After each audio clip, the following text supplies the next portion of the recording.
हे परमात्मा, दुखियों को आपका ही सहारा है। आप मेरी इस भवसागर से नैया को पार निकाल देना। छोटे मोटे कष्ट तो परमात्मा जीवन में सबको आते हैं, लेकिन एक सत्य में भारत की कहानी, जिस सत्य पे अड़ग रह करके अभी तक तूने हमारी रक्षा की, वो क्या था? वर्ष 1976 में हम प्रधानमंत्री इंदिरा गांधी के अंगरक्षक थे। राजा मान सिंह के खजाने लुटवाने में, स्विट्जरलैंड पहुंचाने में एक टीम लगाई गई थी, जिस टीम के हम सदस्य थे। 16 सदस्यीय टीम कार्य पूरा करके आई तो पालम एयरपोर्ट पे अबदस्त कर ली गई। हम किन्हीं कारण से विमान को उड़ाने में कामयाब हो गए और हम फरार हो गए। 1976 से 1984 तक हमारा जीवन 2 यूनिटों में सिमट के रह गया, 17 पैराशूट और 19 राजपूताना राइफल्स।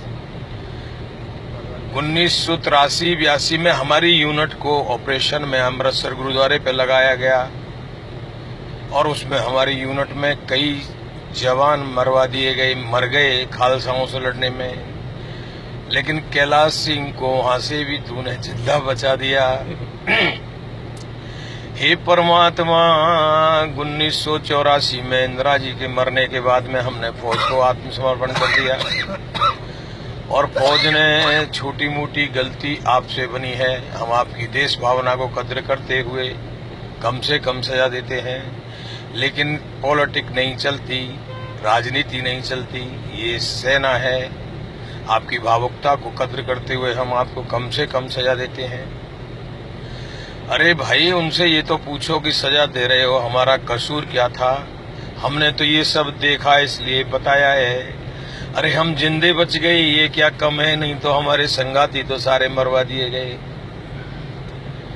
जैसे ताजमहल बनाने के बाद कारीगर के हाथ काट दिए जाते हैं, वैसे बड़े मंत्री जिनको पोस्ट रहती है वो सेना और पुलिस को क्या समझते हैं? प्रजातंत्र आ गया है, जनता राजा चुनती है, रजवाड़े भी तोड़ दिए गए, सीलिंग लगा दी गई जागीरी पे।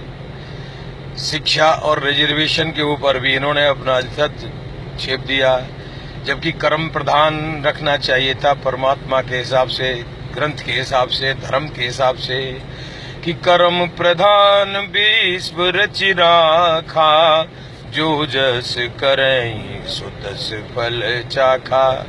लेकिन इन्होंने क्या कर दिया?